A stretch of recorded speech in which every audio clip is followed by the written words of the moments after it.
A este plasma acá, para que no diga queremos ver la diferencia, claro, que no está sana. Una no está sana, porque muchas veces como que desconocemos cómo funciona nuestro corazón y queremos ver... Esa es la UOCT, pero ya viene la arteria. Acá está, la terapia de quelación. Esta es una arteria enferma con grasa, producto del tabaquismo, de la diabetes, del colesterol alto, la alimentación, el sedentarismo, en fin. Y esta es una arteria normal. Mira, lo que estábamos hablando al comienzo, esta es la arteria que tiene el niño entre los 10 y los 15 años. Ya. La sangre que va al interior tiene en este interior partículas de colesterol malo, que es el colesterol LDL, una sigla en inglés. Y por básicamente flujo, esto va entrando al interior de la arteria. Perfecto. Y este es un interior que está sano, pero tiene a la vez células que identifican partículas que no deben estar en su estructura. Estas células se llaman macrófagos, son una especie de basurero. Y lo que van a hacer entre los 15, 20, 25 años, van a tratar de encapsular este LDL porque no tiene que estar ahí, y comienza a haber un proceso de inflamación y cicatrización. Y lo que va a pasar en la línea del tiempo es que tú pasas de acá a acá, engrosando, como decía Julia, todo lo que tiene que ver con la capa interna de la arteria, ¿cierto? Y se comienza a poner deslustrado esto, y aquí comienza a haber una placa que va ocupando cada vez más lumen y lo va estrechando. Ahora, cuando esta arteria se colapsa completamente, ahí viene el infarto. Claro, pero cuando está así también. Pero Eduardo, es súper lógico lo que estás tú comentando, pero eso es el mecanismo de lo que nosotros decimos, hablamos de angina estable. Era este enfermo que caminaba y que cuando llega a 3 cuadros sube el metro, la escalera del metro cuando nosotros paramos, empieza con dolor, porque en el fondo aquí la obstrucción es fija. O sea, no fluía la sangre correctamente. Y lo que sucede es que yo necesito más flujo, pero no tengo capacidad. Espacio. Pero esa es la angina estable que ocurre en el mayor, en el sujeto que lleva tiempo. El paciente entre 40, 55 y 60 años que se infarta, habitualmente no tiene placas que estén ocupando gran parte de esto. Y ese es un hecho que en la cardiología cambió mucho el enfoque de la enfermedad, porque primero fue el concepto de decir, oye, pero este tipo murió y no le vemos las arterias absolutamente tapadas, le vemos...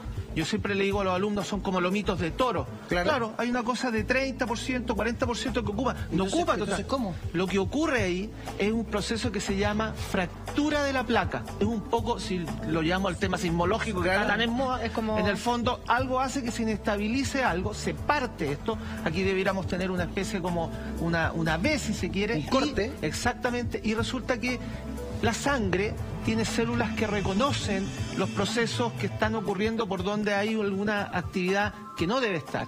Y va al glóbulo blanco, va a la plaqueta, y la plaqueta, ¿qué es lo que dice? Pucha, tengo una fractura de la placa. Concentrémonos, vamos a hacer un fenómeno de coagulación. Y empiezan a juntarse los glóbulos rojos, las plaquetas, los glóbulos blancos, y se te genera un trombo.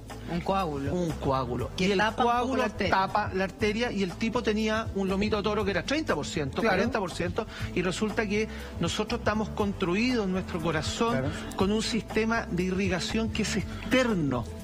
Y eso significa que si se tapa un tronco grande principal, quedas con un muy gran trozo, tal como se ve en la animación aquí, todo esto dependiente de una arteria.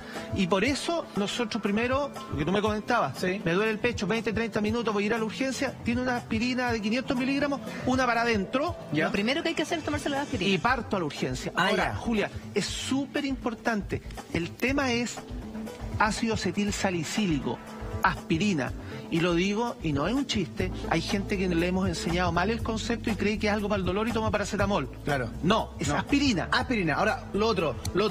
Hay mucha gente que en redes sociales comenta y dice, oye, pero si te empieza el dolor, este elefante, te empieza a radiar el brazo, no sé qué, hay un masaje especial, hay una forma de respirar que te puede ayudar.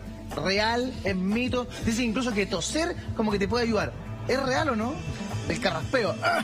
Sí, yo creo que quizás lo importante de eso es que pone el tema y nos promueve la discusión que tenemos ahora. La evidencia científica no hace ninguna diferencia el tipo tosa o no tosa, si está solo, tiene que... Escucha, anécdotas van a haber muchas en este universo del 0 al 1, como digo yo. Claro. Pero probablemente hay que ajustarse a lo normativo, a lo que es. Ahora, siempre en estos desplazamientos, si yo tengo a alguien que puede ir conmigo, que me acompañe. Ideal. Una de las cosas dramáticas que se ha podido comprobar es que nuestros pacientes a veces tienen un fenómeno eléctrico, que es el que promueve la muerte en la primera hora después de esto, que se llama fibrilación ventricular. Y si tú vas conduciendo un vehículo grave, tienes que ir acompañado. Fue lo que pasó en una clínica del sector oriente con un caballero que iba a la clínica manejando. Y el entrar, quedó la embarrada. Quiero que analicemos esta gráfica, pero una pregunta, doctor, antes que se me vaya. ¿Hay infartos silenciosos? Es decir, hay un infarto que yo no siento nada, que estoy perfecto, y de repente, no sé, problemas a la vista o algo muy piola, y de repente, estoy infartado. Fíjate que ahí el mensaje yo creo que hay que dejar a la población, mira, uno es la población que tiene percepción alterada del dolor. ¿Quiénes son los que tienen percepción alterada del dolor? Primero que nada, los adultos mayores. El paciente de 80, 85 años, estos pacientes, los abuelitos, tienen dolores articulares, usan fármacos para el dolor, por lo tanto su umbral del dolor... Cuesta discernir. Claro, y ellos pueden quejarse de que les falta aire, de que están inquietos, es bastante clínico, probablemente están mucho del expertizaje del profesional, pero ojo, que puede ser una condición coronaria. Lo segundo, me falta el aire, no tengo dolor, pero me falta aire. La población que tiene terapia psiquiátrica compleja, pacientes con trastornos importantes desde el punto de vista mental, pueden tener fármacos que te rebajen los niveles de dolor. Y por último, la población diabética, que en Chile es muy prevalente, y sobre todo ese diabético que decimos nosotros, que tiene múltiples afecciones, que tiene retina enferma, que tiene diálisis, que tiene enfermedad vascular, que le han amputado la extremidad, ese paciente puede no tener dolor. Doctor, queremos que nos explique este dibujo, esta lámina, cuáles son precisamente las principales arterias que se tapan, las más comunes, porque vemos la válvula aorta, la arteria coronaria derecha, la arteria coronaria izquierda, la arteria circunfleja y la arteria descendente anterior izquierda. Este es un gráfico que nos ayuda un poquito a explicar lo que les comentaba. Nuestra bomba está contenida acá adentro, en realidad el esquema no lo aporta, pero que hay dos bombas, un ventrículo izquierdo y un ventrículo derecho. Es como una marraqueta. Claro, nosotros tenemos... Exactamente, es el mismo ejemplo en el sentido que las dos imágenes superiores son las aurículas, las dos inferiores son los ventrículos. Y cada uno, aurícula y ventrículo derecho e izquierdo, soporta un sistema que tiene que ver uno con oxigenación para los pulmones y el otro para repartir la sangre oxigenada por el resto del cuerpo. Nuestra bomba fundamental es el ventrículo izquierdo y este tiene un sistema de irrigación que es terminal. ¿Qué significa eso? Que no tiene una grandes fluentes, tiene básicamente uno derecho que irriga la pared que descansa en el diafragma, se llama pared inferior, y el otro que irriga la pared anterior y lateral, que viene de una estructura que se denomina tronco coronario. En su momento, cuando partió la investigación en la década del 40, 50, le pusieron la arteria de las viudas, porque cuando hacían la autopsia de los pacientes, descubrían que estos hombres que tenían entre 40 y 60 años tenían tapado su tronco coronario o su arteria descendente anterior, que era la que irrigaba la gran masa del ventrículo izquierdo. Y ahí se parte un poco, después en lo que se denomina la fisiología y la fisiopatología de la enfermedad, determinar que en realidad nuestra circulación es una circulación que nos pone en un flaco y en un grave problema, cuando tú tienes una oclusión en este punto y queda todo esto sin flujo. Doctor, en ese sentido hay muchas dudas, muchos mitos, muchas realidades. ¿Existen los preinfartos? Es un término mal empleado, es un término antiguo y nosotros preferimos, cuando nos preguntan los pacientes o hacemos el proceso de educación, de que el preinfarto quede más bien como un tema de lo que hablamos del dolor en reposo. La angina inestable, es decir, él tiene un dolor de aspecto coronario, pero que está en ausencia de esfuerzo físico, ocurre en reposo. Está acostadito, ni un problema. Y lo otro que es importante, Julia, también para educación de la gente, cuando uno habla de infarto, no hace referencia solamente al corazón.